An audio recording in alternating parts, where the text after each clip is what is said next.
En el año 1957 la historia de Colombia se partió en dos. Terminaba un gobierno militar y una junta conformada por oficiales de las fuerzas militares preparaba el terreno para el comienzo del Frente Nacional, el acuerdo entre los partidos liberal y conservador, cuyos militantes habían permanecido por muchos años en una guerra civil no declarada.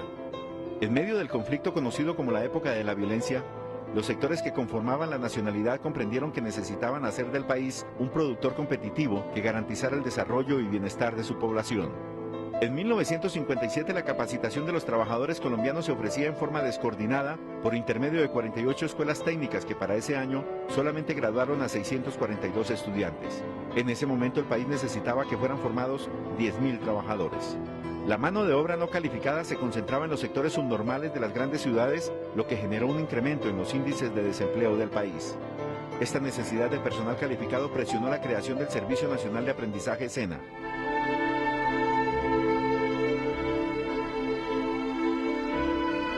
Entonces, unieron esfuerzos los trabajadores organizados, empresarios y la Organización Internacional del Trabajo, que planearon e hicieron realidad un establecimiento público del orden nacional, con patrimonio propio e independiente y con autonomía administrativa que se encargara de prestar el servicio de formación profesional integral.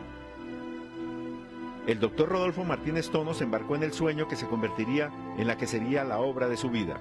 Él no imaginaba que aquella idea concebida a la orilla del lago Lehmann en Suiza, durante una cena con Francis Blanchard, director de la División de Formación de la Organización Internacional del Trabajo, OIT, se transformaría en el SENA. El nombre SENA lo escogió Martínez Tono, quien admiraba el río Sena que cruza a París, la ciudad Luz, capital de Francia, donde estudió aspectos relacionados con la formación profesional.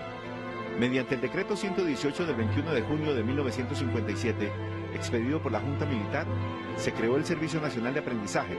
Se estableció que contaría con recursos propios, inicialmente provenientes de la quinta parte del aporte patronal, que las empresas debían hacer al subsidio familiar y que equivalía al 5% del valor de la nómina.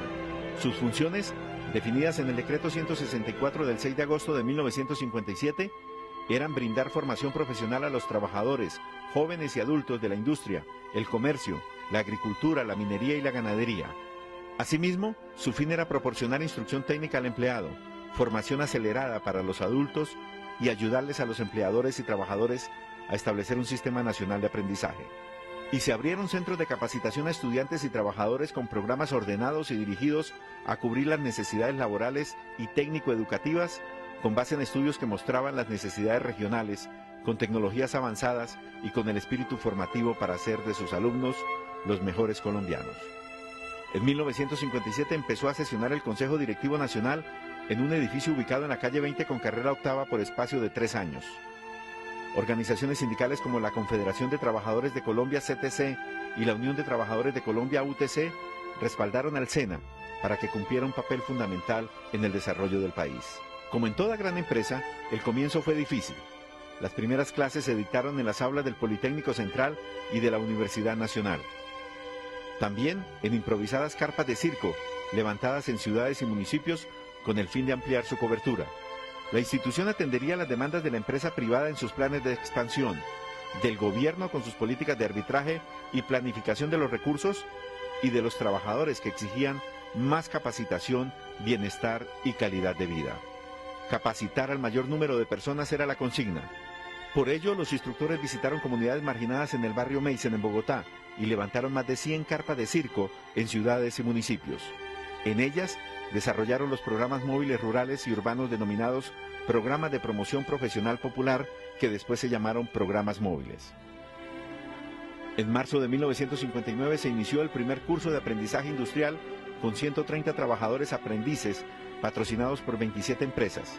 Ellos recibieron instrucción en áreas como electricidad, soldadura, ebanistería, mecánica automotriz y ajuste. La participación del SENA en la formación de trabajadores se reflejó en el acelerado crecimiento del número de estudiantes que pasaban por sus centros, de 32.000 en 1965 a 288.000 en 1970, y así sucesivamente en un crecimiento exponencial que admiran tanto nacionales como extranjeros.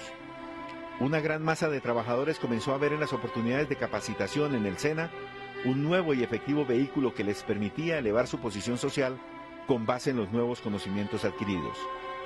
En la década de los años 60 los centros de formación pasaron de 31 a 50.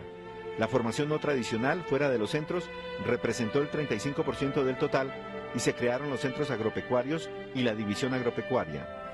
De estos, los más importantes eran La Salada en Antioquia, Gaira en Magdalena, El Espinal en el Tolima y Buga en el Valle.